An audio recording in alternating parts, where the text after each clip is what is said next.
السلام علیکم دوستو، کیسے ہیں آپ سب؟ میں زوینہ فیاض ایک بار پھر آپ کے ساتھ شروع کر رہی ہوں داستان میر بائے ہمدرد راجپوت ایپیسوڈ نمبر 35۔ اور شروع کرنے سے پہلے ہمیشہ کی طرح کہوں گی کہ اگر اپنے چینل پر نئے ہیں، اپنے چینل کو سبسکرائب نہیں کیا تو پلیز چینل کو سبسکرائب کر لیں، بیل آئیکن کو ضرور دبا دیں، کمنٹ کر کے ضرور بتائیں کہ آپ کو یہ ناول کیسا لگ رہا ہے، ساتھ ہی ساتھ اپنے کانٹیکٹس میں شیئر ضرور کریں کیونکہ رائٹر کا حق ہوتا ہے۔ تو چلیں ہم اس ناول کو فی الحال اسٹارٹ کرتے ہیں۔ سکندر آرزو اپنے لبوں کو آزادی ملتے ہی سکندر کو پکار گئی، جو اس کی قمیص کو اس کے وجود سے اوپر کو ہٹاتے اس کی دھڑکنوں کو لبوں میں بھرتے ہوئے شدت سے سک کر رہا تھا۔ آرزو کی آنکھوں سے آنسو روانگی سے بہہ رہے تھے۔ سکندر آرزو کو بیڈ پر سیدھا لٹاتے اسے ہر پردے سے آزاد کرتے، اس کی بیلی بٹن پر دانت گاڑتے اس کے وجود پر بے باکی سے ہاتھ پھیر رہا تھا۔ آرزو اسے اپنی منمانیاں کرنے دے رہی تھی، ساری مزاحمتیں ختم کرتی وہ خود کو سکندر کے حوالے کر گئی تھی۔ سکندر اپنے ہاتھوں سے اس کی گہرائیوں کو چھوتے اس کی سسکیاں نکلوا رہا تھا۔ وہ اسے اتنی بے دردی سے چھو رہا تھا کہ آرزو کو اپنی جلد جلتی ہوئی محسوس ہو رہی تھی۔ اس کا دل کر رہا تھا وہ دہاڑے مار مار کر روئے، وہ نہیں سہ سکتی تھی اپنے وجود کی بے قدری۔ سکندر اپنی منمانیاں کرتے ہوئے خود کو بھی ہر پردے سے آزاد کرتے اس کی دونوں تھائی پر اپنے ہاتھوں کو پھیرتے، خود کو عین اس کی ٹانگوں میں ایڈجسٹ کرتے آرزو کو ایک نظر دیکھنے لگا جو خالی خالی نظروں سے اوپر چھت کو دیکھ رہی تھی۔ سکندر اپنے دانت کچکچاتے ہوئے بے دردی سے اس کے وجود کی گہرائیوں میں داخل ہوا۔ اس کی اتنی بے دردی سے خود میں داخل ہونے پر کمرے میں آرزو کی دلخراش چیخ گونجی تھی۔ آرزو تڑپتی اسے اپنے سر کو دائیں بائیں پٹکتی ہوئی رو دی۔ سکندر اس کی چیخ پر گہرا مسکرایا۔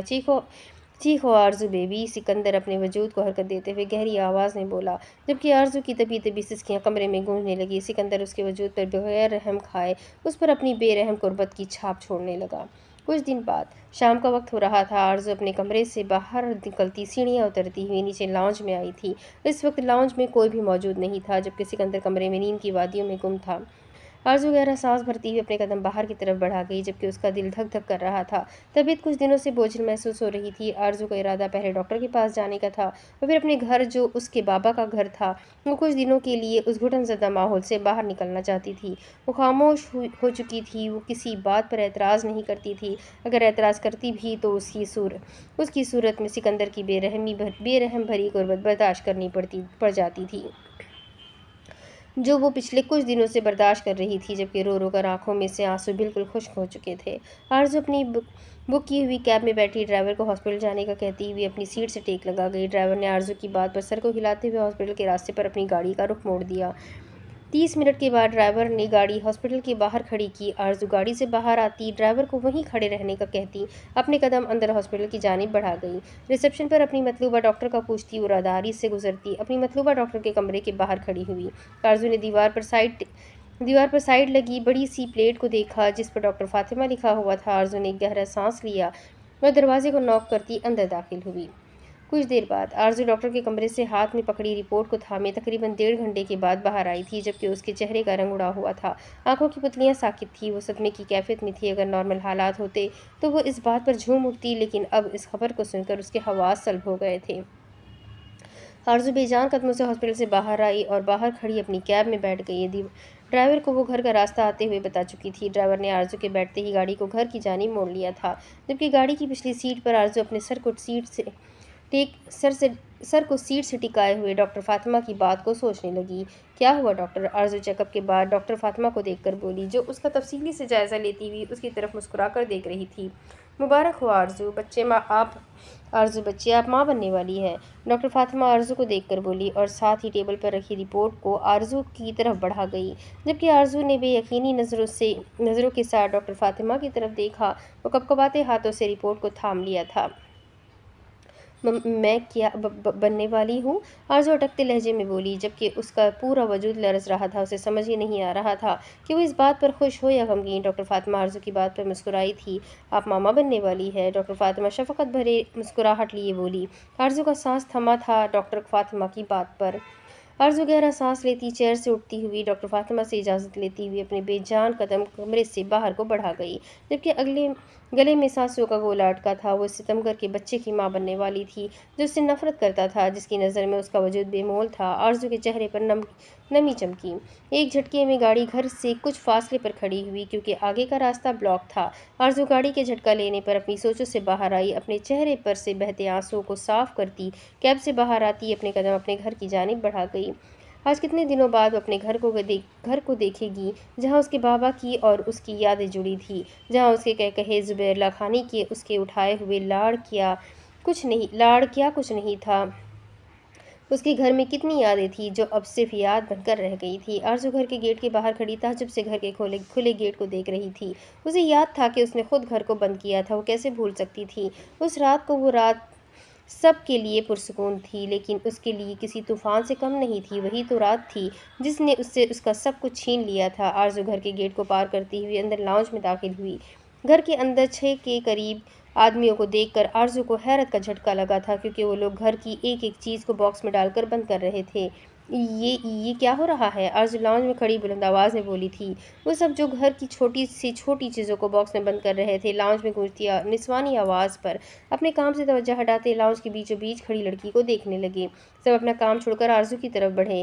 جی آپ کون ہیں؟ ان میں سے ایک شخص نظر جھکا کر آرزو کو دیکھ کر بولا، یہ میرا گھر ہے، میں اس گھر کی مالکن ہوں، آپ لوگ کون ہیں؟ آرزو اس شخص کی بات پر بولی، معذرت لیکن ہم نہیں جانتے آپ اس گھر کی مالکن ہیں، لیکن ہمیں آرڈر ملا تھا، آج ہی ہمیں گھر خالی کرنا ہے اور ہمیں یہ بتایا گیا تھا کہ یہ گھر سیل ہو چکا ہے۔ اب کی بار دوسرا شخص آرزو کو دیکھ کر بولا، جبکہ آرزو نے بے یقینی سے اس شخص کی بات کو سنا۔ ایسا کیسے ہو سکتا ہے؟ میں نے تو گھر کو نہیں سیل کیا، اور میں گھر کو سیل کیسے کر سکتی ہوں؟ ایک یہی تو بابا کی آخری نشانی ہے۔ آرزو اپنی آنکھیں جھپکاتی ہوئی بڑبڑائی تھی، جبکہ وہ سب آدمی آرزو کو تفصیل بتاتے ہوئے واپس اپنے کام میں لگ گئے تھے۔ آپ لوگ بتا سکتے ہیں کہ یہ گھر کس نے سیل کیا ہے اور کون تھا وہ؟ آرزو اپنے لب کاٹتی ہوئی بے یقینی حیرت اور بے بس لہجے میں بولی، جی یہ گھر کسی سکندر نامی شخص نے سیل کیا ہے۔